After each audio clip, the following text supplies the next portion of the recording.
What up? What up? What up? What up? What up? What up? What up? Yo. How you doing, man? I'm good. I'm good.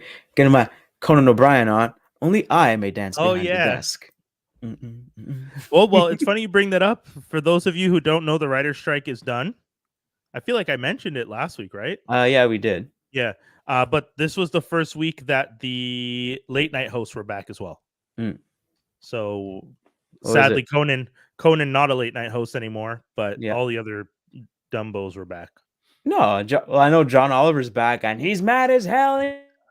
He's not gonna take it anymore. I mean, I like John Oliver. That's fair. I like Kimmel. I don't like Fallon. I don't like I essentially I don't like NBC's late night.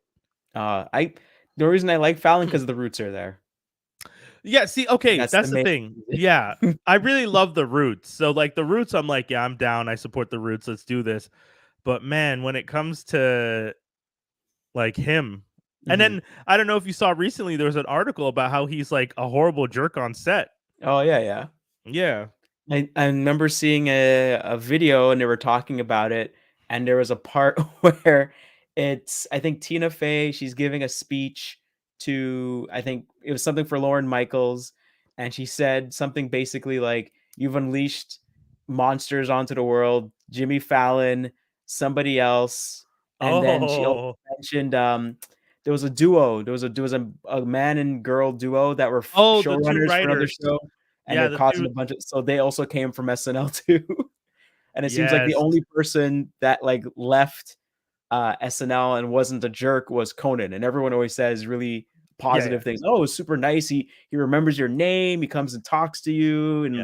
And like, which I Everyone think loves is, Conan. well, one thing I thought was funny was I remember one year for the Emmys, they actually said, okay, fine, we'll let the writers of late night actually we'll actually say their names during the main ceremony, and then you could do a little reel of the writer staff.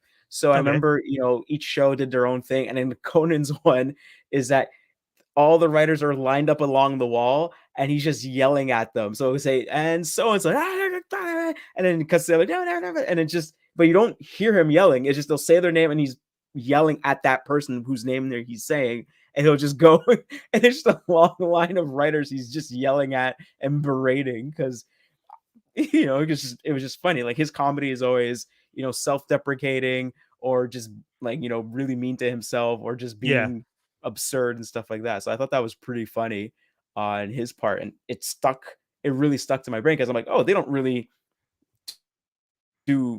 go through the list of writers for the Emmys. That's like, oh, off screen we gave it to Conan, Right. and here the writers, yay. Moving on. Conan is one of the best. I think it's really sad that he ended up. That's a whole other thing. But I think it's really sad that he went out with a whimper. That's what I think is sad, because he ended up going out because the COVID, right? Like they were doing the show and then they were just like, well, COVID's here now. Okay. Yeah, that's what shut them down, because they were doing the show remotely, and then Right. Conan was just like, oh, I don't think I'm going to come back. And then he didn't come back. So, right. But he's doing his podcast. Yeah, the podcast is great. And he said, like, the podcast so many friends. Yeah. Misnomer. Have you seen the Questlove episode or heard I the just listened to it. It's so good. The really intro was good. Really funny. What a nerd. Oh, yeah. And they still, I don't know if you heard, they actually still didn't beat the record with that one. Oh, really? Yeah, Goldblum's is still longer than that. Oh, my God. Yeah, it's sad. No, Goldblum's just silly and off and just, off the wall and all that stuff. So, I mean, I don't blame him for winning. The part that I said was, when I said I was sad, I was thinking of the fact that Conan ended the way he did. I was still thinking of that. Apologies, yeah. But yeah. Oh, look who's here. Dave showed up. I was just sneaking into the back door. Oh boy. Whoa. Being kinky with it. Yeah, gotta spice it up sometimes. Oh Lord. I was gonna go really far, but I was like, I don't want to even say it. Like I'm hearing myself. Yeah. I'm not that much self. You're a married man now. You're a married man now. Yeah. And it seems that Skinny just fell in behind me. I'm here. Yeah, I'm around. Just taking in, some news. But I'm around. I'm good. Oh, you got a new helmet. Dope. Yes, I'm trying to angle it that way to get it away from that ugly. I saw that live. That was great. Really sick. Yes, it is quite great. There you go. Yeah, I have my Optimus helmet that used to be here that I really want to keep on display, but I didn't have room, and I have these guys here now, so I got to figure that out because I do love that helmet. I feel you. You both your nerd collections have really grown over the years. See, that's the one thing I can't assess about myself or Wendell when we're watching these, because mind you, Wendell's starting to set himself up slowly in the back, but I've always known I'm moving, so I've refrained from doing the extra mile. It's just that I don't know when, but I was just it's not, I don't want to go through the whole nerd setup right now. But watching you and Skinny, Ryan and Skinny, it's just their collection just grows and grows and shifts and grows, and they're I want to challenge that, but I have boxes. I've just boxes and boxes. The funny thing is, for me, as much as this section doesn't really change much. I added these two these two Spider-Man frames on either side of Luke Cage, so that kind of adds to it, and it makes it look like there's more stuff. But ultimately, this part hasn't changed. But there's a lot more stuff out of frame here, and there's a ton of stuff. Like the Home Alone Lego house, the Mandalorian ship, which one? The Bo-Katan ship. Yeah, I love that one. That's great. That one's sick. The one with the fin that changes. Yeah, the fin that rotates. Yeah, so I have that, and then I have the Batman the Animated Series Batmobile that I got not too long ago. There's a bunch of stuff that's getting added in other places that I'm I wish I could put it in frame somehow, but then I wouldn't be able to show stuff off. But there's a good chance one of the things that I'm thinking of doing is moving all the Lego that's here, but you guys really only see this one. Removing all the Lego on these two shelves behind me, putting them on the bottom here, and then putting all the I have those really large Lego Star Wars figures, Yoda or whatever. I have Grievous, Jango Fett, Obi-Wan.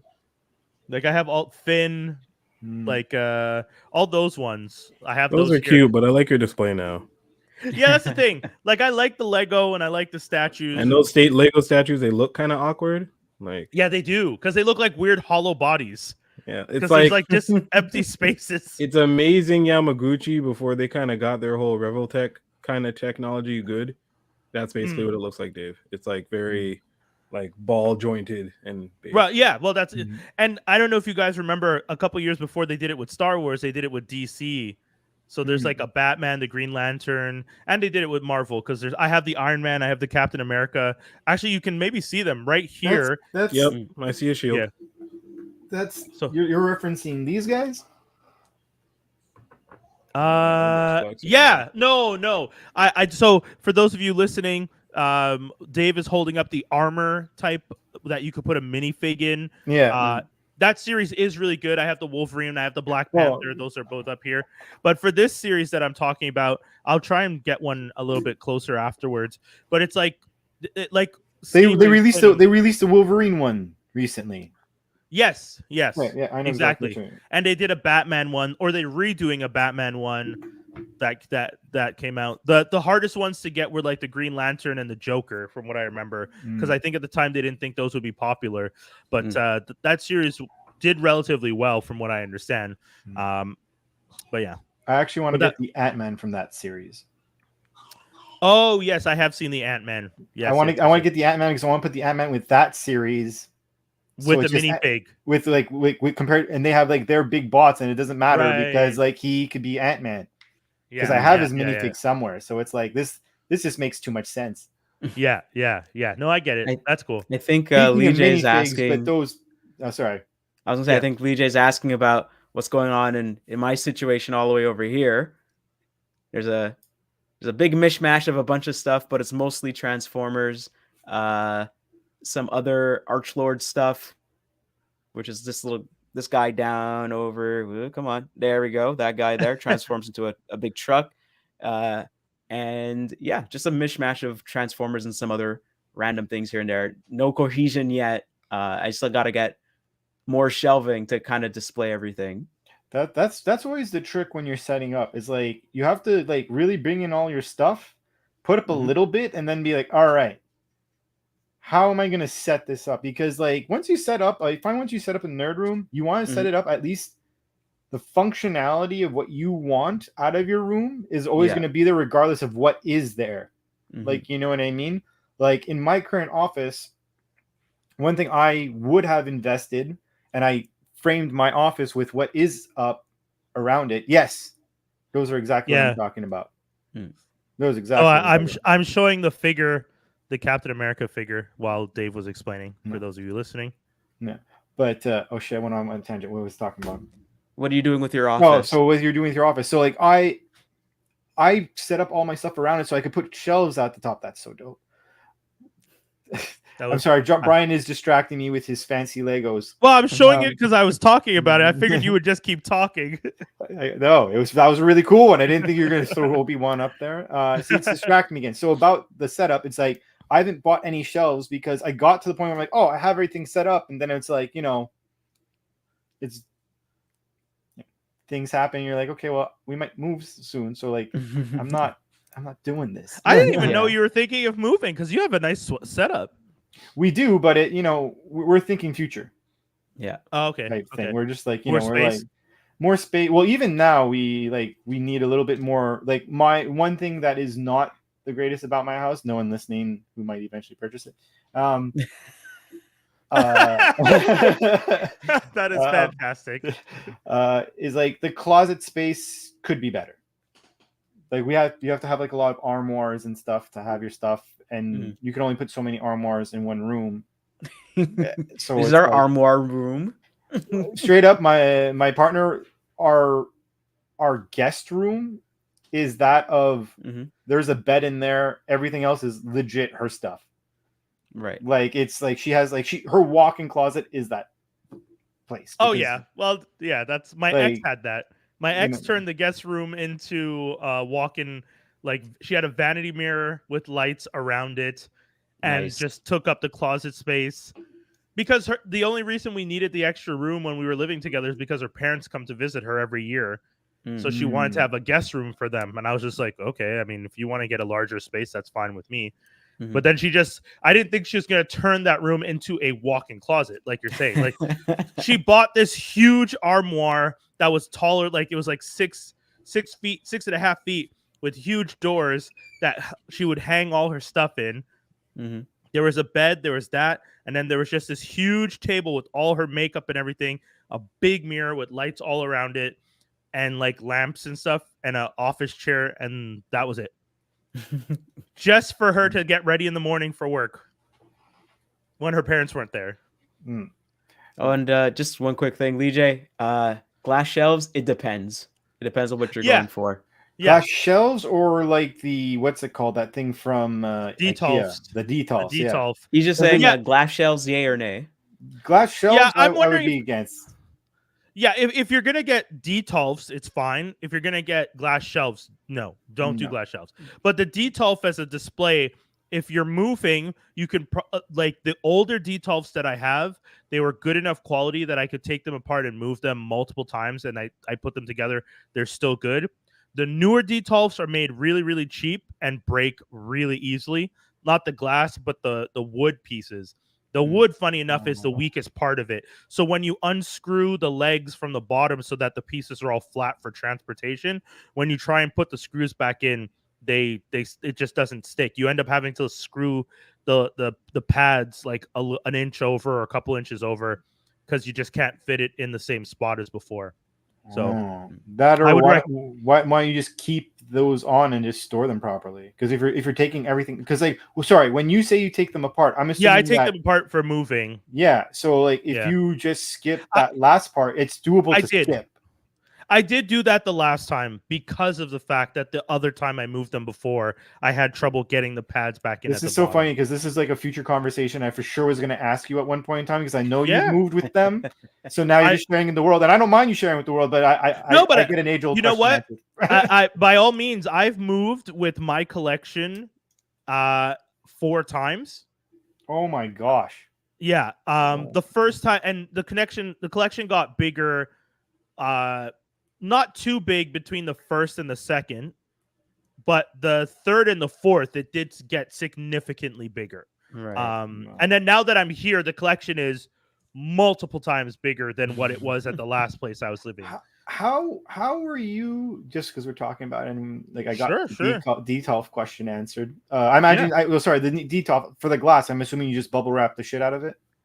Yeah. Well, first off, I want to say a shout out to my friend Mish who's watching. She just jumped in on the live that I have on my phone. Don't forget, for anyone who's watching there, you guys can watch us on YouTube. It's youtube.com/@FXAmedia. You guys can check us out. We're doing the show. You get to see everyone there.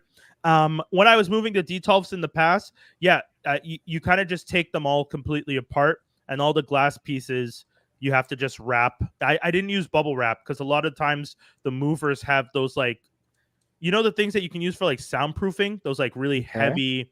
Yeah. So they'll wrap it in that and then wrap it in tape to protect it. Okay. And the movers usually just do that. I would recommend the one thing that you have to protect that's really unfortunate. And again, the older versions of the detolf versus the newer versions of the detolf. And I know for some people listening, this might not sound like the most interesting thing, but as like, if you're a nerd and you're watching this show and you're a collector, this is important stuff. Like, this is like, these are pretty, like the detolf is, I would say, one of the most standard nerd collection glass displays. I don't think I've ever been to a nerd's house who has a large collection and they don't have at least one detolf showing off their most significant pieces, or they have like a room full of detolfs where they just have everything. And the only person I know who I don't think has detolfs, Proto Man, is only because he built. No, he has. Okay, well, I've never seen them. I've never seen them in the shots that he has as of his basement because he built in special shelving. So that's the only time I ever see people not have detolfs, when they build special shelving for their collections. With that said, moving the detolf is not that hard. The glass, the older version of the detolf, the glass was pretty sturdy. I never had to worry about it. And the wood was pretty sturdy. The only piece I ever had, the old detolfs, is the plastic corners. Those are actually, because it's plastic, the ones that hold the glass together at the corners. The sides and the back at the corners. Yeah. So there's only 2 per display, but they actually do get more fragile over time. It's plastic, especially if you have your displays somewhere where there's a lot of sunlight. It does that yellowing thing that plastic will do. And it starts to weaken. So that's the one thing that I've had a problem with from move to move. I've noticed those have gotten weaker and weaker, to the point where one of them pretty much felt like if I moved it a certain way, it would crack. But how old are yours, out of curiosity? My oldest detolf I've had since the first time I moved, which was in 2010. So the oldest detolf was like 12 years. 13 years. 13 years. Yeah. Okay, well, still, like it's okay, cool. No, mine are like 2-3 years old, but if you're comparing this to 12 years, I think I got some time.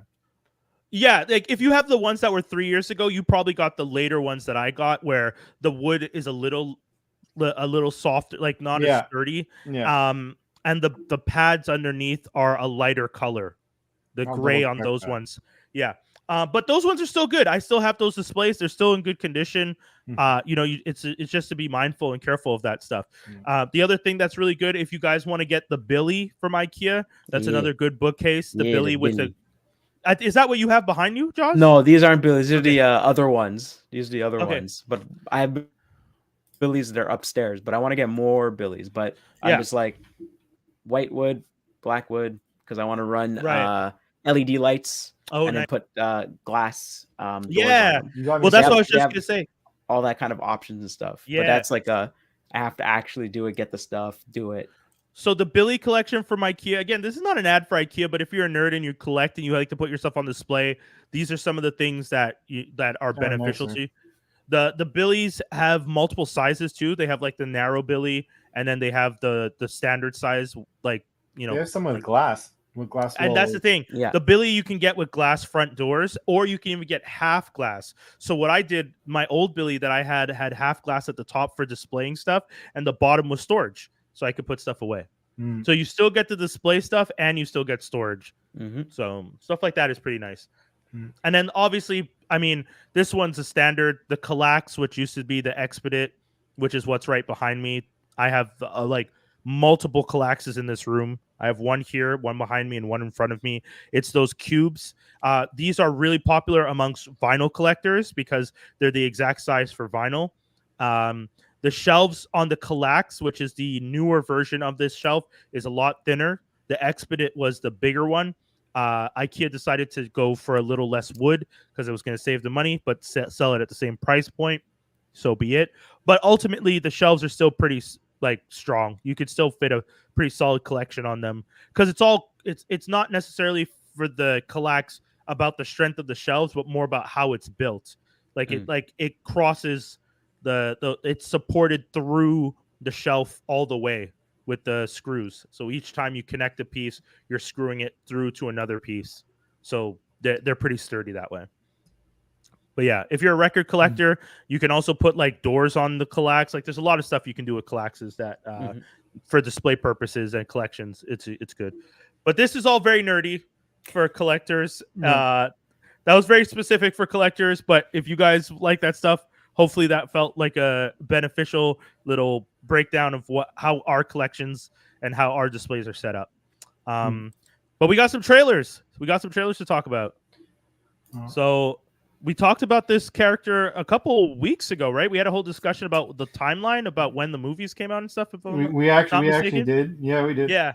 So Toxic Avengers trailer just dropped. Jaws, do you want to give us a little bit about it? Because I actually, sadly, did not have a chance to watch that one today. Oh, okay. So basically, Toxic Avenger, very old, very historied trauma from the I guess production house Trauma, very schlock style of movies from back in the day in the 80s. So Toxic Avengers, basically, I think, kind of like a not a reboot, but I guess kind of a reboot kind of thing going on. It works. It's like it's two people from a news report, and they're kind of like talking about this thing that happened, and everyone's kind of like, oh, this that, and then they kind of show you. I think it happened.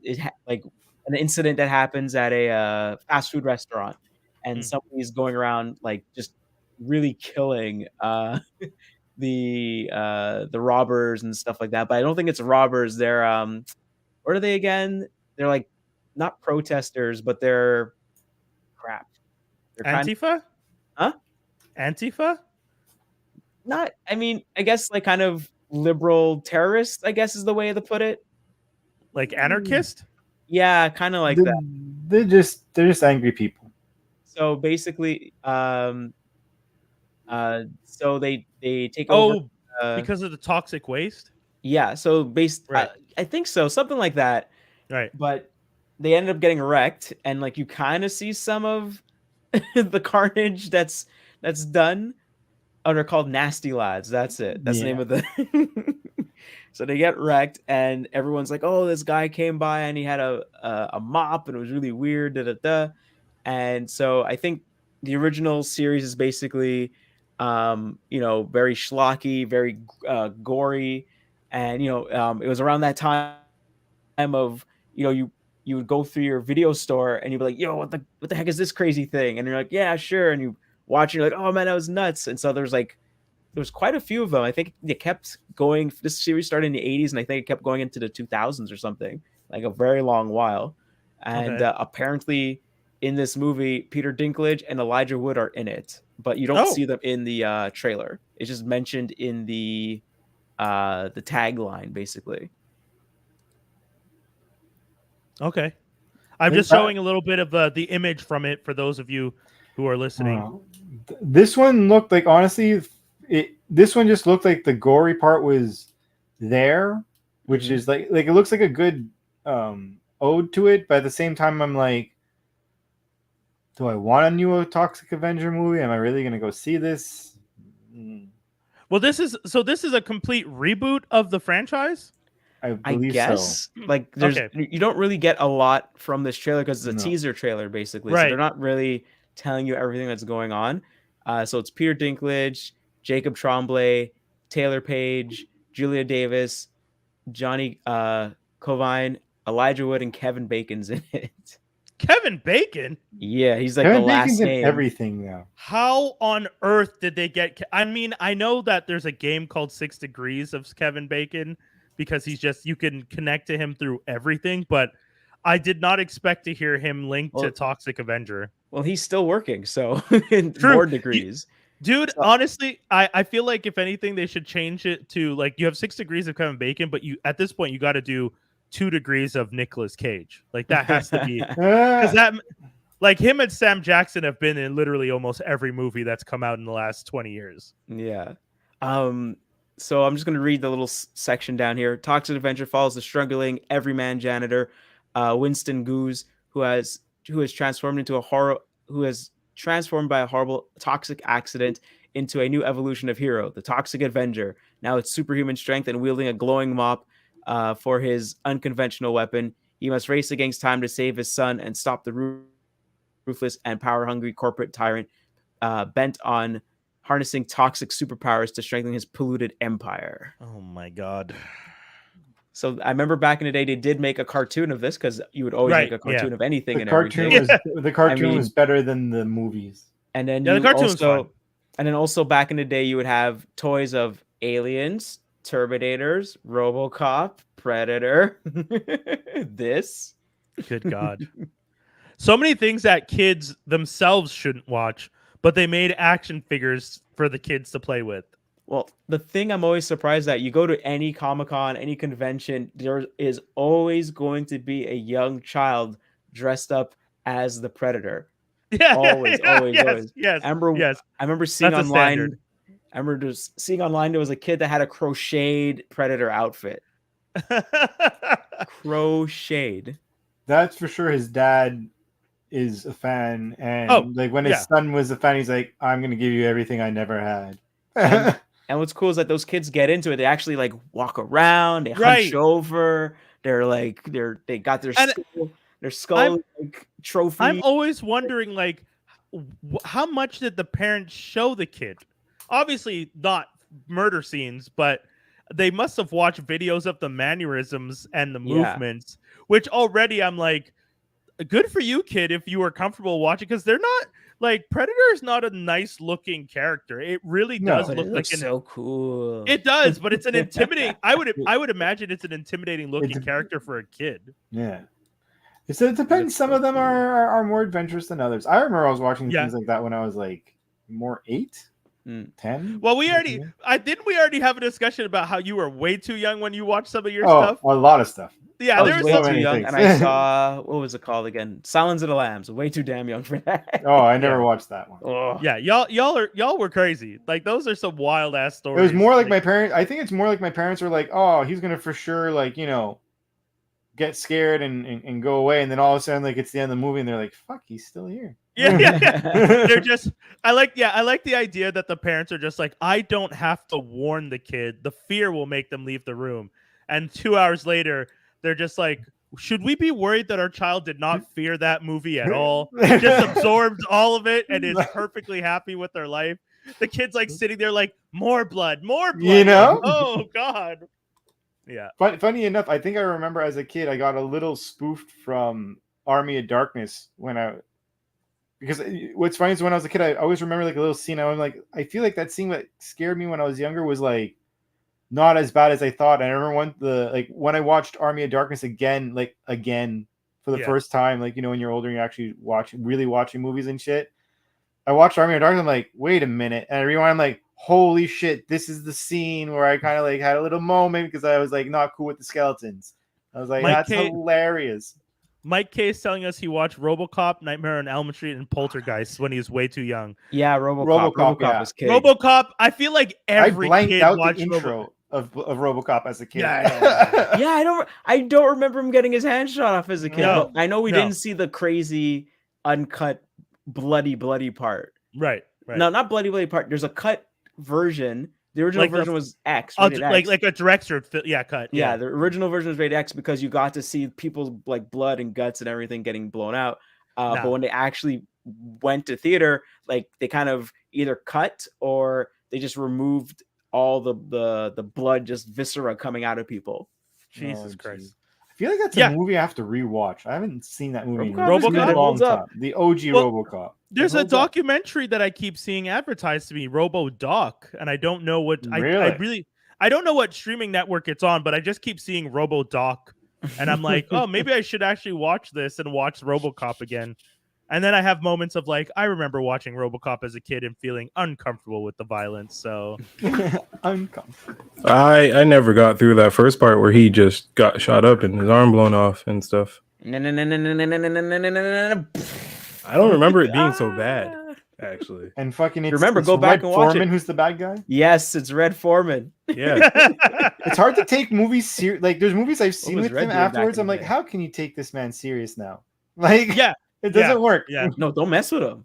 That's how you do. Don't mess with him. There's a bunch of stuff that you see, and you see the actor later on, and then you go back. Like, I don't remember what I was watching. Oh, I was watching New Girl, and what's his name? Randall Park plays a role like years, like seasons and seasons earlier, where he's just like a bit character in a scene. Oh, he's working at the cell phone shop when they're trying to sell Nick a cell phone, and you're like, Randall Park, this was you? Like, you know, like you've gone on to star in movies, you've gone on to you're directing a film now, like you sometimes just almost forget that Hollywood is a hustle and a grind, and some of these actors you're seeing now have been in the slumps for years.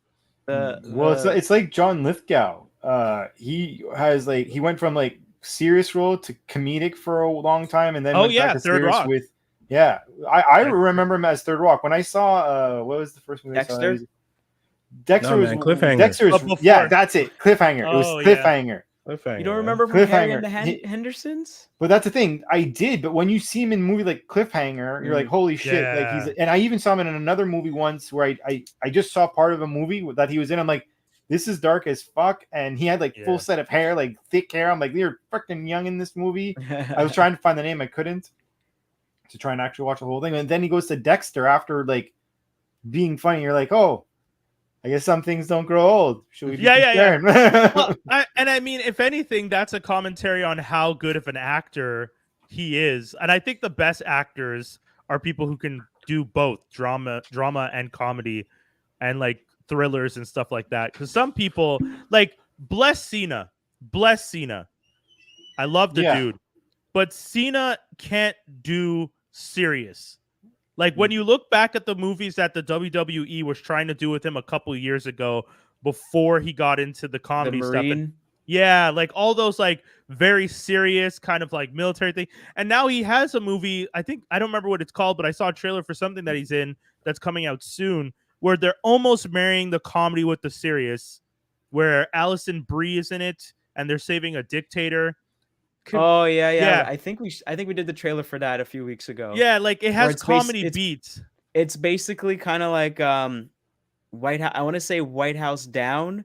Sure. Yeah. He's supposed to be in the field, but he's injured, so he takes like a different type of he takes like a desk job, and then his friend's like, I got a job. You can you can do what you used to be doing, and you were good at it, but it's going to be a cakewalk. And then it turns out no, he has to that. Protect a dictator, and I think Alison Brie plays a investigative journalist or something. Exactly. What's funny about that is I was actually going to suggest that if he ever wants to actually branch out to some form of serious eventually, he should try and master action movies first, because he won't look so bad if he can't. Well, I wouldn't say he can't act. It's not that he can't act. It's that you're trying to remove the facade that you're like every kid's dream to being their dad. Or something like that. Like, he has that like really homey, really like you're either funny, you can't not be funny. Right. You know what I mean? Like you have to get rid of it. Even The Rock for a while, he was more stereotyped as a certain way, and he's gotten some range, but like not like we've already talked about who's the best. Right. Like I don't want to like go back. Yeah. And I actually finally saw what's that movie? 2049 there? Oh, 2040. Yeah. 2-second commentary. Why am I watching this movie? Movie was boring, except for you're talking about Blade Runner, right? Yeah, I thought that boring AF. Except really, I thought that his acting in that movie was real. I thought everyone's acting Batista, was good. Right? Yeah, I thought. Well, I was gonna say the good things about the movie is I thought everyone's acting was on point, but like I figured out this movie within like 30 seconds of the beginning of the movie. Well, this was a really long movie of yes, like even the original. But the whole point is that even the original movie is like that, and then people really got into cyberpunk because of those movies. I do understand that. Yeah, but like it's setting up an atmosphere, setting up a mood, and when you think really deeply about the movie, and like, that's weird. This guy's place is made out of wood. There's no wood in this world. Yeah. Oh, that man's so rich. He made his whole place out of wood. But I will say though, okay, because Dave wall. Oh, the flood wall. Oh, Dave did kind of hit the nail on the head a little bit with this, and I gotta ask you guys: do you think that Blade Runner is as good as it is, or is it just that it influenced an entire generation's aesthetic? I think Blade Runner, the original, or are you talking about this contribution? Yes, the original. The original. I think it's actually as good, but I think the problem is that there's so much cuts, there's so much versions, and you got to like find the right one, because there's one where it's like, Harrison Ford does narration, but like he purposely phones it in because he's like, this is stupid. You don't need narration because the executives thought, people won't understand what's going on. We have to put a narration on top of it. I do think it's good personally. It's my type of movie, and I think the last scene with Batty, I think is amazing, and that was like not written as that, and I think there's like a lot of argument between the actor Rutger Hauer and the director about what should happen at this point, and he said this amazing thing, and just like a cool like acceptance of like, you know what, I'm trying to prolong my life, but I've seen some amazing stuff that no one else is, and then I'm just gone, and that's it. So I think there's a lot of thought behind it. So but which one's the best cut then, would you say? I know with 2049, Denis Villeneuve said the director's cut, just the plain director's cut, that builds into my movie. Forget all the other versions. Yeah, that's fair. So sorry, go ahead. No, because I was gonna say, I was actually, after watching 2049, I was like, maybe I should rewatch the original ones. I remember as a kid, like there's certain movies that I wouldn't appreciate like I would today. You know what I mean? And that's one movie when I watched it, I was like, because I remember as a kid, I wasn't necessarily confused, but like I was not so as engaged, so I was a little lost along the way. Well, I think if anything, it's like anything we watch as kids. Like half the time when we were kids and we watched The Simpsons, the amount of jokes you don't get until you're an adult, you're like, oh wow, okay. So same thing. I feel like when you're watching some of these movies as an adult, you're just like, oh, these are the things I didn't know yet in life. Exactly. Now they make sense. Yeah. Exactly. So, but I would say it was, I remember being like still enjoying the movie, but I do think it could be easily someone's not their taste. Yeah. I like the movie. I think when I watched it the first time, I do think Jaws is right with the different cuts, because I watched it in class and I remember watching it with a specific cut that I was just like, it wasn't a director's cut, and I don't know which cut it was, but it felt really slow and I didn't like the pacing and something just felt off about it. But then I went to a buddy of mine invited me to Cinema du Parc here in Montreal on Park. There's a cinema that does a lot of indie films, and sometimes they do screenings, and someone had booked it for a screening of Blade Runner. And when I watched it there that day, I was just like, oh, I actually enjoy this. So it really was in a different context. But yeah, we were talking about Kevin Bacon before. I wanted to mention one of the other trailers that we wanted to talk about, Leave the World Behind, the official teaser trailer, Netflix film coming out in December. It's going to be in theaters in November for a short window. The usual stuff where they're trying to get eligible for awards and whatnot. What's his name? Mahershala Ali. Yeah, no, not him, but yes, he's in the film. Julia Roberts, Kevin Bacon, Ethan Hawke. It's weird because Ethan Hawke and Kevin Bacon look super similar for this movie, and I'm like, dude, when I saw the trailer the first time and it said because they show you Ethan Hawke first. Yeah, Ethan Hawke is with Julia Roberts. Right, but I had heard that Kevin Bacon was in the film before I saw the trailer. So when I was watching it and it's Ethan Hawke on the screen, for a second I was like, "Oh, did the person who told me Kevin Bacon is in this mistake Ethan Hawke for Kevin Bacon?" Because he really does look like Kevin Bacon. Like, but then there's a scene in the trailer where Julia Roberts looks over, she sees Kevin Bacon, gives him a weird face. I'm like, is she confusing him for Ethan Hawke? Is he the older version of the other one? Well, it's just funny because someone sent me the links to Kevin Bacon's IG or TikTok where he's like doing a bunch of stuff on his farm and he's singing and all this stuff. And I was just watching those videos the other day. So to see Ethan Hawke look exactly like Kevin Bacon in those IGs, I was just like, wait, what the hell's going on? And it's like, that's an even more ridiculous version of 6 degrees of separation. Because now it's just like, well, Ethan Hawke and Kevin Bacon are one person. We've all been tricked. And all those movies are now part of the canon of 6 degrees. Ethan Hawke could dance this whole damn time. Yeah.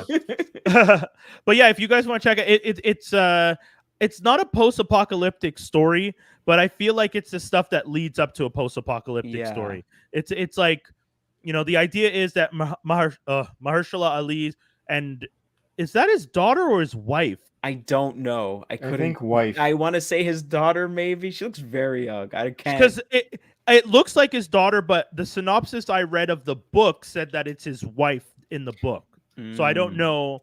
But the actress that actress definitely should not be playing his wife, because that would be some weird Hollywood BS where they're like casting a 20-year-old to play a like 40-year-old man's wife. Anyways, it's possible, but whatever. So the synopsis of the book?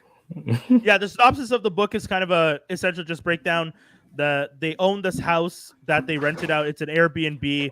Julia Roberts and Ethan Hawke are there with their 2 kids, 15 and 13. Then all of a sudden, the people who own the house show up, and they're just like, there's a major blackout on the East Coast. Something's going on. We need to take shelter here. At first, Julia Roberts doesn't even believe that he owns the house. She thinks that they're lying. Anyways, a whole bunch of stuff happens. A lot of trying to figure out. A lot of people like starting to panic buy, like in bulk and stuff, because things are like, they're starting to see the blackout is getting worse. They don't know when it's going to end.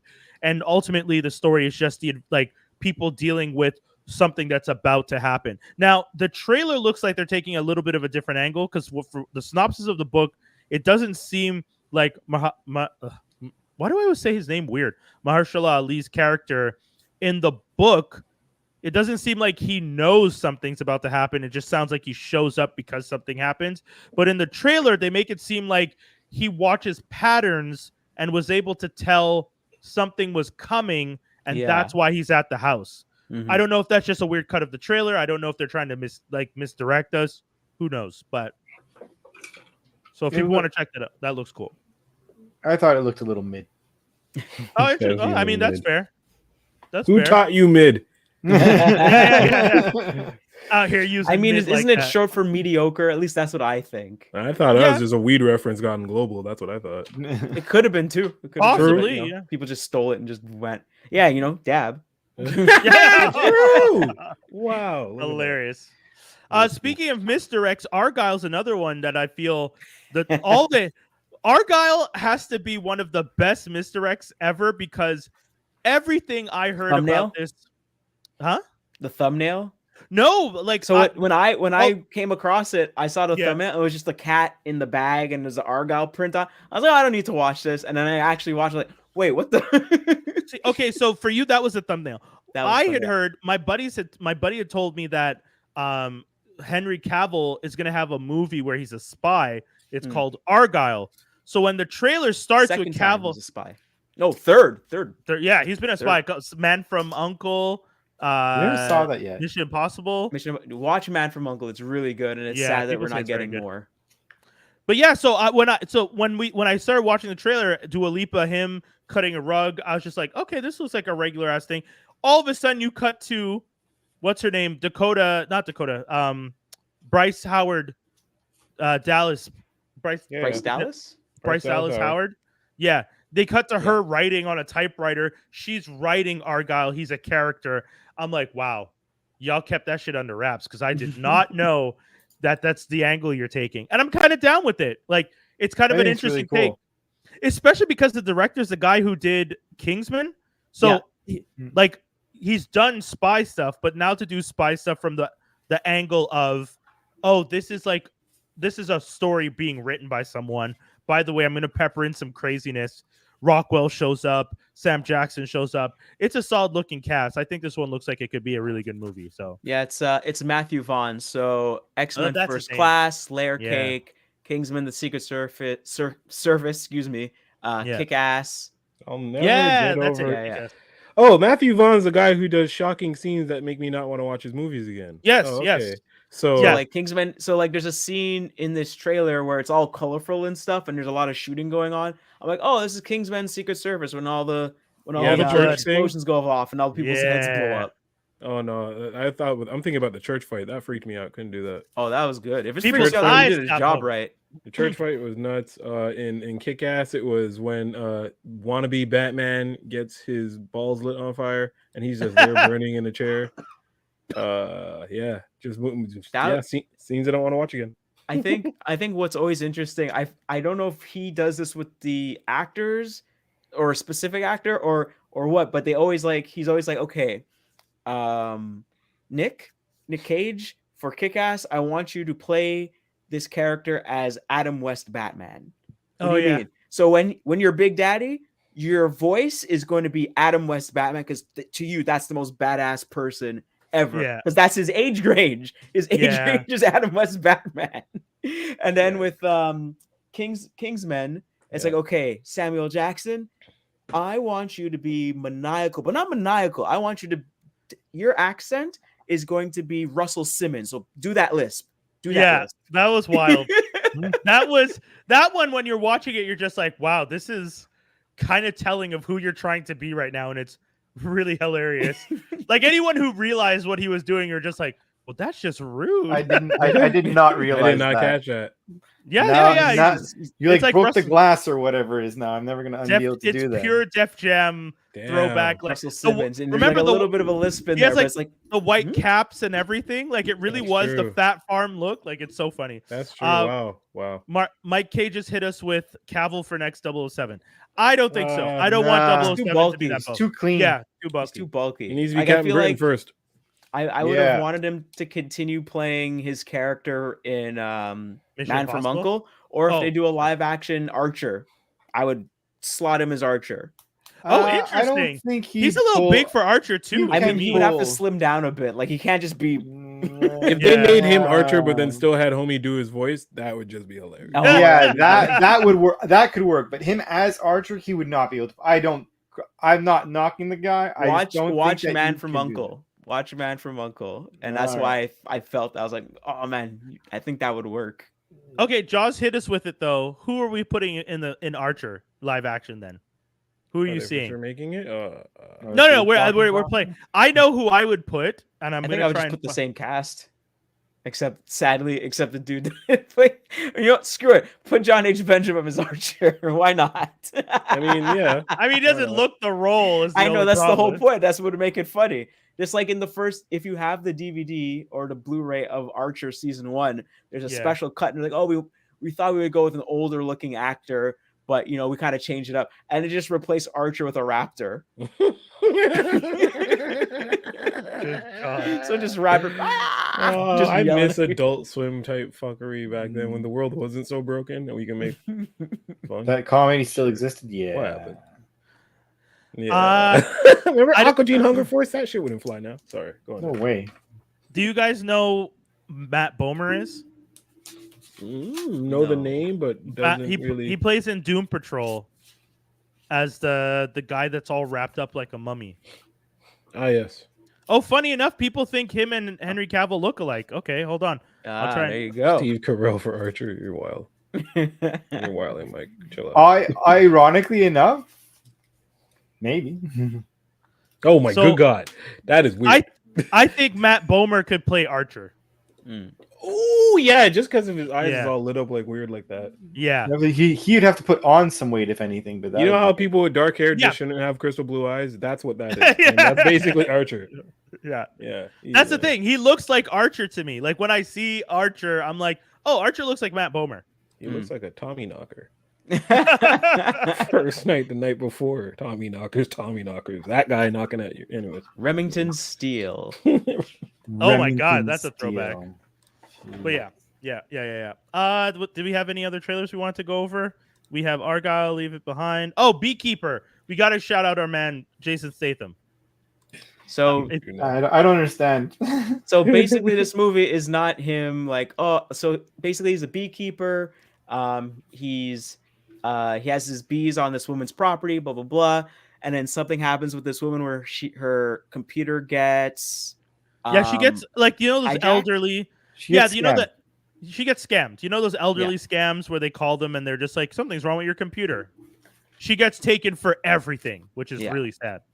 Played by Felicia Rashad. Exactly. So she ends up killing herself, and then Jason Statham, the beekeeper, goes and finds who did it, and he finds where they're working and everything, and he's like, I'm gonna burn this place to the ground.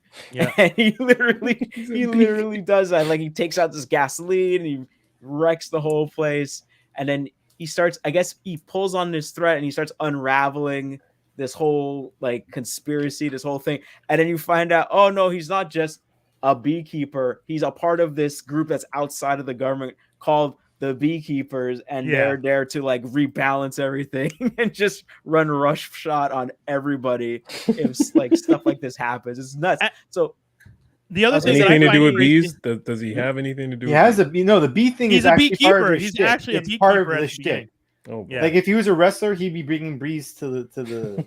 But the other thing that's kind of crazy is one of the parts of the whole story is you find out that these guys who are doing the money scams, the money is being distributed to higher ups, like government officials, police, heads of industry. You start to find out that all these scams are working for these people, and that to me is what makes it kind of fun. That the beekeeper is like, oh, I'm just going after the scam artist. And then he's just like Jaws was saying, pulls the thread and the thread goes all the way up. And you're like, whoa, this is, and it's scary to think that this is a possibility in the real world. It's just like those old movies, this goes all the way to the top. And the guy's just like, well, then I'm going to kill everybody up at the top. Yeah. Follow the money, baby. Follow the money. I love it. Just like was it Rush Hour 2 or 3 that he says that? Follow the money? I can't remember. The thing I wanted to say is, to me, it's not that he's taking revenge because his elderly woman got taken advantage of. No, it's because Elisa Rashad got taken advantage of. He's just killing everybody. He's coming for everybody. Yeah, man. Yeah. Wouldn't you? Yeah. I mean, well, because what's his name? Who's the guy that does those YouTube videos? He's an engineer. His name's Matt something. He does the Skrull dude. Squirrel Dude. Every year he does the glitter bombs. Oh, that guy. Yeah, him. You should say glitter bomb, dude. Yeah, he does the squirrel thing. He does the glitter bombs. People know him for different reasons. Yeah. Matt Rober, Sure. I think is his name. I think it's Matt Roper. Engineer, right? Yeah. Oh, yeah, but sorry. At one point, one of the things that he did is he started tracing back some of the people for the scams, glitter bombs for the scams. Yeah, and then he teamed up with a British dude who was also doing that by phone. Yeah. There's a whole bunch of these dudes. Yeah. Dude, and then they got the police involved. Yeah, bro, I went deep. I went super deep. Did you see the one where they put the roaches in the call center? They got the cameras in. Yeah. Yo, dude. The guys are freaking out. They were. Yeah. Well, I know. Didn't he say he was gonna stop doing that? He's like, I got all the information. I gave it to police, and if I do anything crazy, I could be liable. That's the thing. He did it earlier on, but one of them got so far that the guy that was helping him in India almost got killed. He got burned. Yeah. They figured out he was in on it. So that's when they're like, okay, we're not doing it like this. Now we're just going to get the authorities involved. Yeah. But there was he did another version of the glitter bomb. And I remember the year where he was just like, I'm not even going to release the video because there's some stuff happens, but we'll eventually release it once the authorities. Well, I was like, what are you talking? How are you going to say it so casually when the authorities give the okay will start to show the video. Never give me the okay, man. Are you kidding me? Yeah. But it's pretty crazy. So that's why when I saw this trailer for the Beekeeper, it made me think of that. And I was just like, someone must have watched these Matt Rober videos and been like, yo, the next stage of this is just a psycho who goes in and starts murdering these guys. I'm here. I mean, listen, like they do come away with enough of your money, and then they start like you ever seen the there's this one guy who can actually speak like, and then they go off and they start cussing out your mom, and it's like they get mad when you figure out their scams. So it's like, dude, bro, I record them sometimes. I record the scams because I'll record them and I'll do like weird accents and do a whole character. Like there was one time where the guy got so mad because I kept him on the phone for 25 minutes. Yeah, and the whole time he's just like, no, but you just have to tell me your bank info. It's just like, but I don't have bank info. Like he started like screaming at me. And the other day, one of them called me and was just like, I'm calling you to help you do some investments. And I was just like, what's an investment? And I just pretended like I didn't understand anything. And they will try because they think you don't understand. They'll try and get you involved in it because they're just like, well, he doesn't understand. So this is the perfect like mark. And instead I just burn their time. I do not care. Just to keep in mind for the Beekeeper trailer, it says restricted. So in the trailer, he runs some dude's hand through a bandsaw. Yeah, bandsaw. See it. Cuts dude's fingers right off, skinny. And then he proceeds to kill him brutally. Yeah. And they show you him cutting the fingers off. Well, you already cut Matt's finger off. Like, what else is going to happen in this movie? My favorite part of that in the trailer, though, is the guy is on the phone saying, he cut my fingers off. And then he still comes, beats the guy up, and then kills him. And you're like, wait, so you cut his fingers? So brutal. You cut his fingers and then let him go outside to make phone calls? If I ever get to assassin point, I'm never going to be like the overkill brutal guy. I'll be the just get the warning dude that you might just stop. Like, well, you're too nice. The whole point is like this guy's like a dude bro, so he's the guy that was running the call center, and the call center's all flashy, and then he tells his the security people like, yo, aren't you gonna like murk this dude? You know, he's like that kind of guy. So it's like, yeah, please kill him, please. Yeah. No, I wouldn't be a pushover, just a little bit more than Batman. But like Dave said, if that's just in the trailer, what else is happening in the movie? Balls are getting cut off for sure. Things are happening, that's for sure. No, come on. If you're showing fingers in the trailer, you're gonna see there's definitely some sort of groin injury in this movie. Oh yeah, someone's gonna get shot in the balls with a shotgun. Some kind of thing, yeah, for sure. Someone's gonna do the old what do they call it, the zipper or what do they call it when you know I only know that because of Sons of Anarchy. Just FYI, I want to make that clear. I didn't know what you're talking about. I'm already hearing about it. I don't like. No, it's sorry. Do you guys want to hear it or not? No. I think we all. Because you guys are all like wondering something. I don't understand. That's like when my friend of mine was reading Punisher Max, and he's like, "Hey, Wendell, guess what happens in this scene? What? Some guy gets his balls cut off? Yeah, he gets his balls cut off, and they're in a cup." And I'm like, what are you guessing? I didn't want that. Let's go to something cleaner, guys. Let's go to View the Right Thing. Thanks. Jaws, No, save us. Arcee Dreams of Daicon? Is that what? Did I say it properly? Yeah. So basically, the two things I have are two what do you call them? YouTube videos. So Arcee Dreams of Daicon is basically an animated short, and it's of this character from Transformers named Arcee, and she's fighting Galvatron, who ends up taking on more powers of Unicron, and he becomes a big giant like circle kind of thing. And I think the whole point of that is it's paying homage to what could have been the first Unicron toy in 1986 after the movie came out. Like they were toying around with the idea, oh, maybe we could do a Unicron toy. And if you look up the toy, they call him the big giant mango because he's a big ball and he's got the legs coming out from the bottom and the arms coming out, and it just looks really ridiculous. And they're like, you know what? We're not going to do this. We're not going to make this. So they just kind of moved on. And some pretty cool animation going on. It's animation by this guy named 87 Render. And originally they also did another short with Starscream, basically. So it's a really cool video. Arcee Dreams of Daicon. Check it out. It's really, really cool. And then the other video I have is from Andrew Rousso, why Dunkin has such dry ass terrible donuts nowadays. Oh shit. So it's basically like the top people at Dunkin' Donuts are like, man, no one likes our donuts anymore. But we have to tell the guy that's creating them, like, hey, we need like something better to do. We need something greater to do. And he's like, no, make them dry, make them dry, make them drier, make them dry as concrete. Do this, do that. And you're like, why? Why are you doing this? And he's like, there's a what is it called again? An asteroid that's coming to Earth.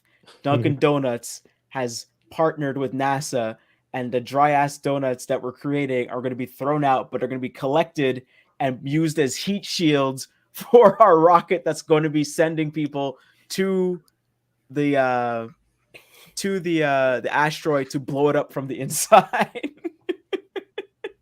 So basically Armageddon with Dunkin' Donuts, and but then it takes a weird twist at the end, and it's really good. So Andrew Rousso, he does a lot of good short form skits and stuff, but it's just him acting as everybody, and this guy's really, really good. Check it out. He's the one that I like, who does the TikToks, right? That I was telling you about, where he pretends to be a knight from the past. Yes, and Timmy. He has a Timmy, he's a little boy, Timmy. Yeah, and he's like always bad mouth, like mouthing off to teachers and parents. Yeah. Yes. Andrew Rousso has a really good TikTok. If you guys are looking for like a rabbit hole to fall down for TikTok scrolling, he's one of the better ones. Dave, are you gonna hit us with some Ahsoka? I am. Don't spoil it. Sorry. Okay, I was gonna ask if anyone did. I didn't see. Well, you watched today's episode? I've watched everything. How did you even have time? You were late. You said you were going to be late for this. It came out Tuesday. It comes out Tuesday 9:00. Oh yeah, that's true.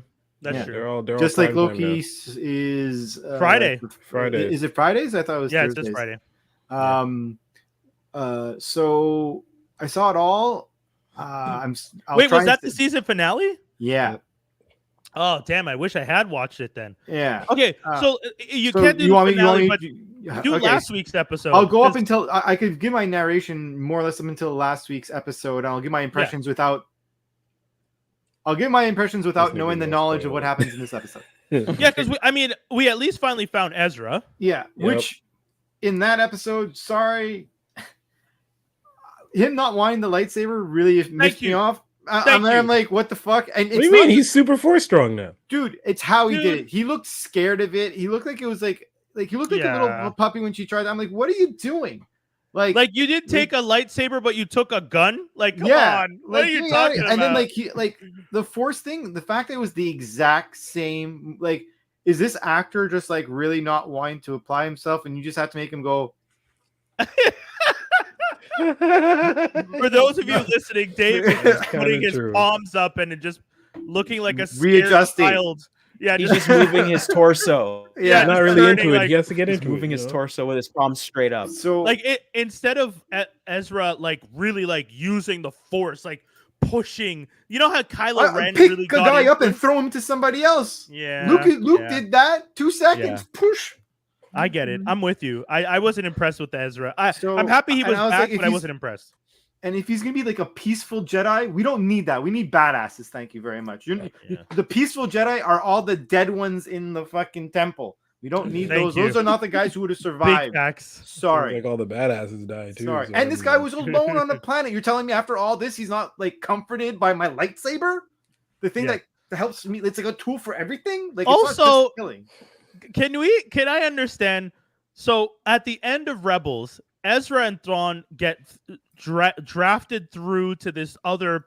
What's the planet called? It's another galaxy. They get another galaxy. He calls on the whales and they come. But the Night Sisters live specifically on the planet that is like the end of that voyage. And as you're watching that, I'm like, okay, so this is how Rebels ended. Got you. Then we fast forward to this episode of Ahsoka where you finally get back to Thrawn and Ezra. And Thrawn has an army, has a ship, has all He this has stuff, a whittled army. Whittled sure. down. But he still has an army and a ship that's ready to like load up, and the Night Sisters helping him. And Ezra is living amongst turtle people in the wilderness. Is it like Thrawn got there and was like, "Hey, all humanoids, you're with me now." Right. Wait, so hold on. No, 1 sec. I want to add one moment. For someone who didn't see Rebels, I'm just asking you the question. No. All right. Did he not get transported with the whales and Thrawn and all those people? I didn't see the end of Rebels. I remember it being just them. I don't remember. And regardless, though, he has an army. If it's been as long as they say, there's no way that specific army would still be alive. Like, okay, you so know if it was just two of them, I'm also with you in saying what the fuck, because now I don't know, and I was kind of you clearly have had Ezra versus Thrawn to a certain degree this whole time, and he's lived in the wilderness. He's not jaded a little. Like he was pretty positive. He's such a happy-go-lucky person. Home. Hey, let's just pack up. Let's go. Yeah, he didn't lose his spirit at all. Homie was like, but he was never like that. He was never that positive. I know. Like, you know agree. what I mean? I was there. I'm like, you're not like what took you so long? Yeah. No, like, I mean, he does say the joke. He does make the joke, what took you so long? But like, he says it in a way where you're like, oh, you're joking, as opposed to, bitch, I have been on this planet for 20 years by myself. Where the f have you been? Hold on, but wait, to counter that, if I'm Sabine, I'm like, dummy, who told you to call intergalactic whales and take off without telling nobody? You dummy. Fuck's wrong with you? Yeah, you know what? That's what Sabine should have been doing. You're lucky you lived with these turtle people. What's going on here? That's what Sabine should have been doing. But frankly, I'm going to say this out loud. Let's go. She's a bitch in this show. I mean, she a bitch. Tell us how you really feel. I remember her being more noise. badass, but you know, 69 that shit or whatever. Bring back the Sabine from Rebels because she was a badass then. And like, what happened? Didn't she have the Darksaber? Yeah, at one point in time, being who she is, because she's a bit of a wussy in this show. You're telling me like I lost Ezra? Like, yeah, I feel like Filoni wanted to give Sabine motivation beyond what the character had ever expressed, and because Sabine starts off so jaded in Rebels and not really about family, or at least being like standoffish towards the idea of like family, and then towards the end is so attached that we're supposed to think the loss of Ezra has her so emotionally like hurt. She's broken. Yeah, she's broken, and it's been like everyone's calling her a hero, but in her head, she's not a hero because the person she finally gave into and considered family is gone. Even though everyone else is like alive and well. Chopper, Zeb, Hera's kid. Like I know Kanan and Ezra are gone, but guess what? The other people and Ahsoka are there. You could be happy that you guys survived, beat back Thrawn. No, you're just gonna throw everything away to get to the one person. My girl gave the nigga the map. She said here. When she gave him the map, sorry, Dave. I just want to say, when she gave them the map, I was livid with that decision. I was livid. I died. I was like, it was the laziest decision. Oh, my master's maybe dead now. Okay, I'm good. And then she's in the ship and she's like, when am I gonna go see Ezra now? And the man's looking at her like, bitch, you stupid. You thought it was gonna be fair? It's like, welcome to the dark side. We have cookies. And then like, are you surprised we don't have the cookies? Like the fact that we have cookies, but they're burnt black. And there's raisins in those cookies. I really thought when they like, I know that Ray Stevens' character was like, what Balin was like, oh, I have to honor the promise I made. And I was just like, okay, I guess you want to honor the promise. But when Thrawn showed up, I was like, this nigga about to say, fuck that, kill this bitch. Like I was sure that he was just gonna be like, this is a strategic play. Slit her throat. Like exactly. That's exactly what I thought he was. Like why on earth would I leave a Jedi? I've been beaten. I'm one of the most. I am recognized as one of the most strategic minds in Star Wars lore, and I got beat by a child and this girl, and I'm still gonna turn around and be like, let them reunite, let them work together and come after me again. I can deal with it. Bitch, no. What's wrong with you? Especially when it's been 20 years and I got like gold face killer on my side. Get out of here, your bootleg fucking costume. Get me back home. Fuck. Captain Enoch, I gotta say though, that's a dope helmet. That's a dope I feel helmet. like he's got melted into that helmet, man. I'm tired of looking at this nigga, man. Get him out of here. Oh my god. Wild. All right, Dave. So like that episode, you got to admit though, kind of crazy. Like I cannot. I'd rather not speak further to not say something. No, that's fair. I'm saying episode 7 though. I know. Like, I am standing by my current statement.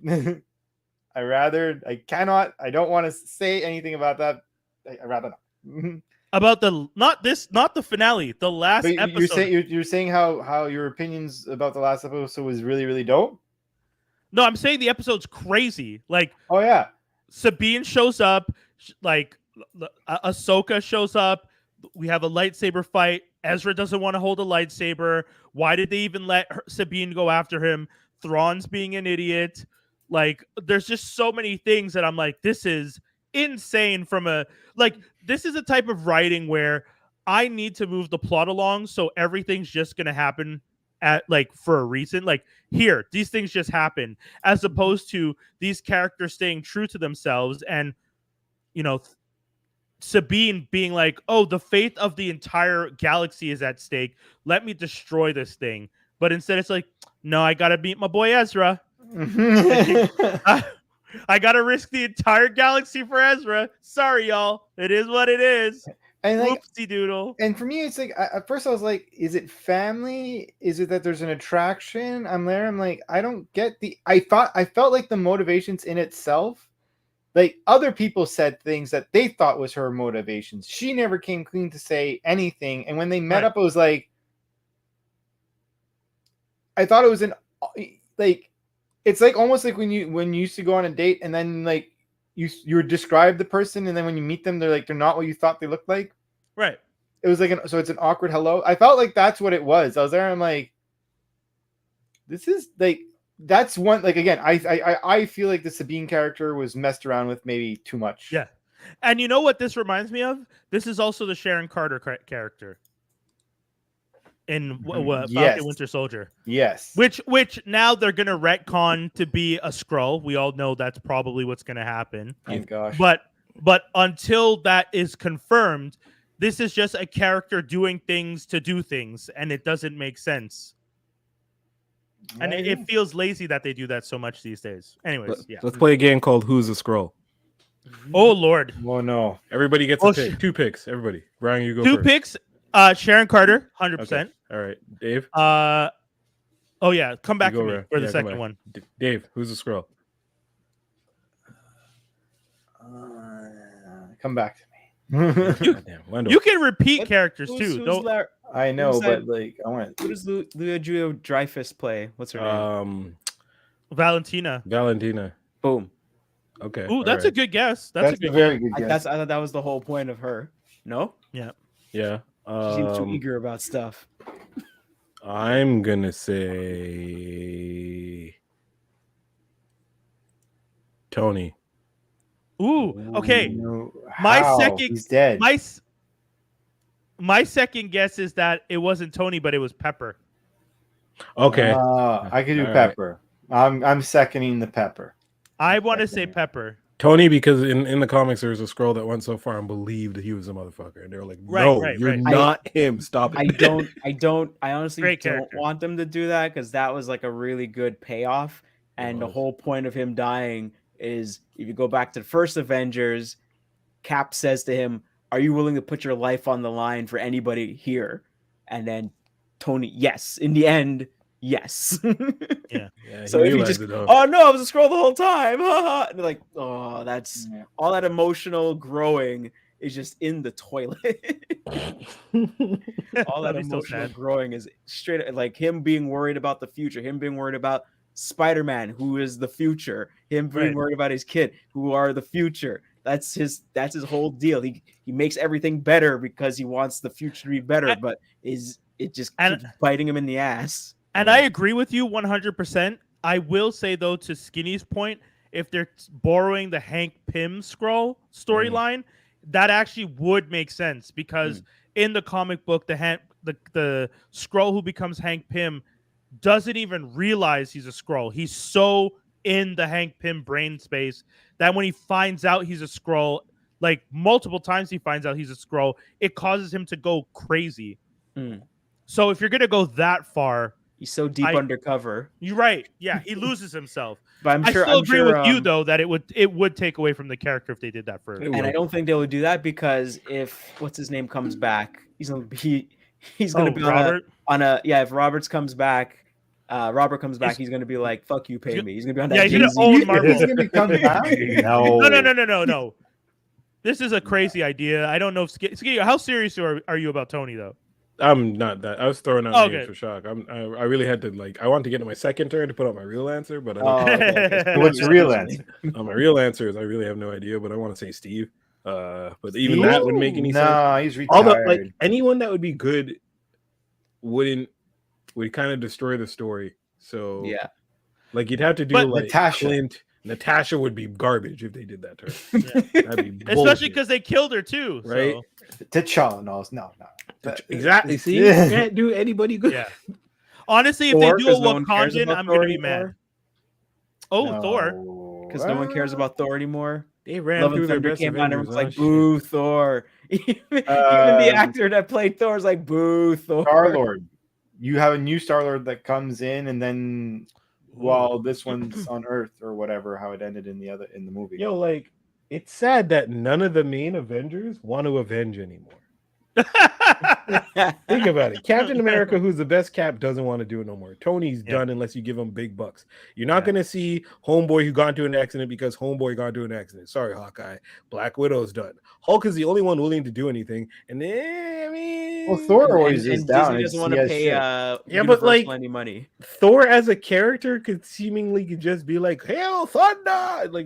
Thor's not a leader. Skinny is pointing out, all the leaders are gone. You named almost every single character from the first. First, you just simply excluded Thor from the first 6. Well, who do we have left? Okay, that's what you're going to come back as a Skrull.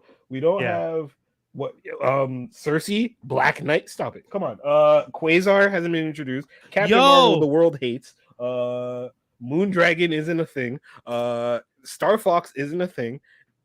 What do you mean? No, he is. Come on. I was gonna say Wong for that would be a pretty wild one. If Wong would be a crazy Skrull. If Wong was a Skrull, but that would do her justice, but it wouldn't make sense.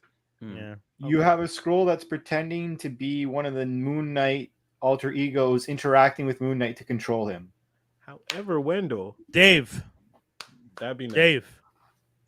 Well done, sir. Because that's actually, it would be crazy, but it would be so good because Moon Knight as a character wouldn't even understand. He would be like, "Wait, is that me?"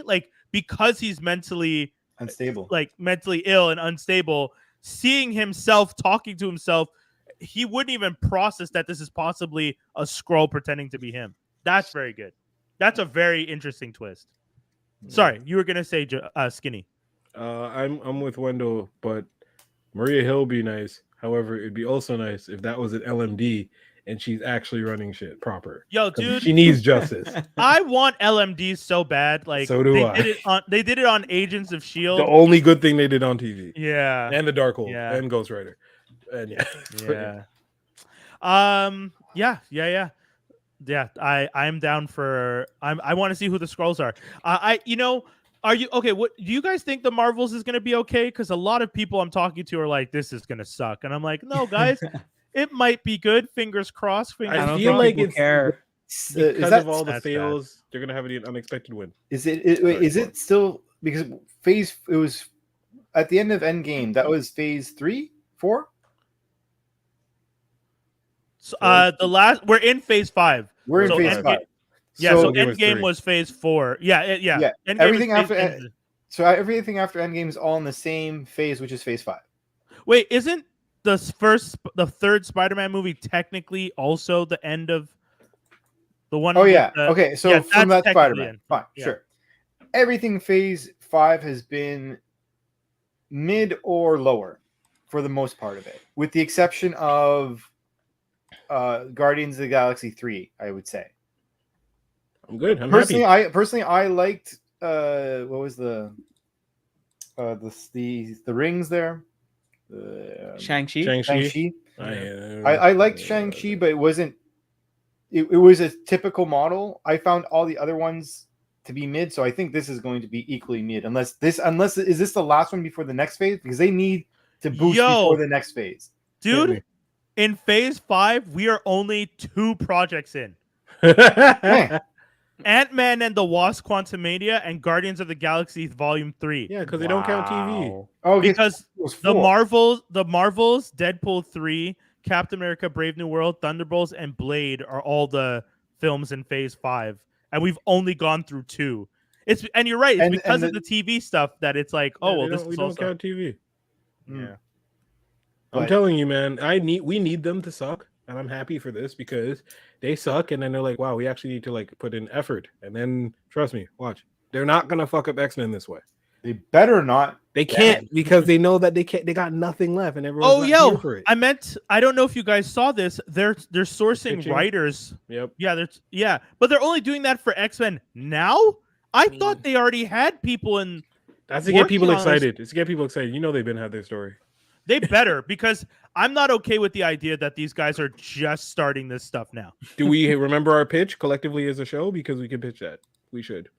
Yeah. There's been many pitches. I've always said just take the fucking cartoon and run with it. I'm in the DMs of the show director of X-Men 97. I could literally be like, hey, Bo, take this. Let's go. Enough shirtless pics. Let's go. He does a lot of those. Shouts to you, Bo. That's funny. All right. Guys, that's pretty much everything. I saw The Creator. It's cool. Just that? Nice. Yeah. I mean, something original movies. We got to support it because we're not going to make any more. Yeah, that's the thing. It's an original story. It's fun action. It's interesting. If you like watching, the movie feels like you're watching the prequel to the Matrix universe. Like that, the whole thing of like how robots got mistreated, and then there was like a war with the robots and all that stuff, and so it really feels kind of like, especially this fear of AI that's been kind of lurking around. The movie really, really digs into that. So if you guys are interested, if you guys want to see something like that, John David, I will try my best to stop comparing you to your father. It's very unfair. It won't happen. It's just hard because he's not doing a bad job, but because I'm hearing, because he really has the same like delivery as his dad, because I'm hearing what sounds like Denzel's voice delivering the lines, and then the lines aren't good sometimes. I'm like, you could do better, and so it's hard. But the action stuff, he's killing it. Like, and the emotion, he's hammered that down, because there's scenes where he's like hugging this little girl robot, and I'm like, why do I care that this little girl robot is your child now or something? And I'm like, you go, John David, you go, man. I know you love that kid. Like, it's like, what the hell, you know? Terrible. I saw Elementals. Cool. Oh yeah, I like Elementals. Fire and water and some shit, you know. Yeah, it was cute. It was cute. Could never happen, but you know, whatever. Yeah. Disney's reaching on that one, but you know, it's all good. Man, Disney, good luck. They fired Snow White. They're doing some shit anyways. Wait, they fired Snow White? What do you mean? They had to. Yeah, man. I'm seeing it everywhere that they finally fired that girl because she kept running her mouth. So if they didn't, they can't. The movie's already done filming. How are they going to fire her? It's done film. Okay, so then my Google News is all mashed up. Wait. Okay, well, this is big news. We should have put this in. We should have looked at this. We should have looked this up. Shit. I saw it floating around on YouTube. I was like, I don't know anything about this. I'm good. She started shitting on Snow White. Boy. What's her name again? Snow White hater. Hold on. Snow White hater. Okay, so Cinema Blend, who is the only source I trust out of all these other sources that are talking about it, said that the rumors Rachel of her Zegler. firing, the rumors of her firing have been greatly exaggerated. Ah, crap. Okay, there you go. Oh, Yeah, they're just looking for clicks. Yeah, because I was like, they have. Oh wow, they even did a Snopes article about it, guys. Already. Snopes. Disney officially fired. Okay, so Snopes says, unfounded rumor on September 25th, 2023. The Disney fan blog known as Inside the Magic published an article with the headline: Disney officially fires Rachel Zegler from Snow White live action. The live-action film Snow White is slated for theatrical release in March 2024. The movie stars West Side Story Rachel Zegler as Snow White and Gal Gadot as the Evil Queen. As for the headline from Inside the Magic, 12 paragraphs into the article, the story simply cites a lone TikTok user's video as its evidence for the alleged firing. I'm sorry. That's why I was like, I'm seeing too much YouTube videos about this. I don't believe anything. Let's move honestly. on. Dude, every time I see an article is from a site like Inside the Magic, I'm like, yeah, this is bullshit. Oh, man. Like, I know even the regular trades can make mistakes and can mess up, but I unless you're Variety, Deadline, TV Line, like all those sites, I'm kind of gonna. You mean sites with an actual editorial team that has to fact check stuff? Yeah, because something called journalistic integrity. And, people could sue you if you're wrong about that. Unlike the people on Twitter who sometimes, don't get me wrong, those guys on Twitter sometimes find out stuff, but if I boil some pasta and I throw enough spaghetti at the wall, one of them's gonna stick. Like that's their whole model. So, sorry guys, I'm not gonna believe you. All right. I love though that Snopes had to debunk the rumor. That is wild. As soon as you said Snopes, like, oh boy, here we go. It's done. It's done. Nothing happened. For Snopes to get involved, that's a real shit. That's hilarious. All right, boys, that's pretty much the whole show. The usual wild insanity of this podcast. Hopefully, you guys enjoyed it. We did a little heavy nerd out at the beginning about your display cases. But if you guys generally ever want to ask any of us about our collections, displays, hit us up on social medias. All our tags are there. You can see them on the screen. We always tag them in the description of the episode as well. So hit us up, guys, because we like to help guide people to a path of a better collection. So join us, and that's the whole show. We'll be back with another one next week, right, boys? That's pretty much it, right? Yeah. We out. Peace, y'all. Peace. Be smart and what was it I used to say? The always wear your Jimmy caps, safe sex, always wear your Jimmy caps, and safe sex, good sex, all that. Peace. So.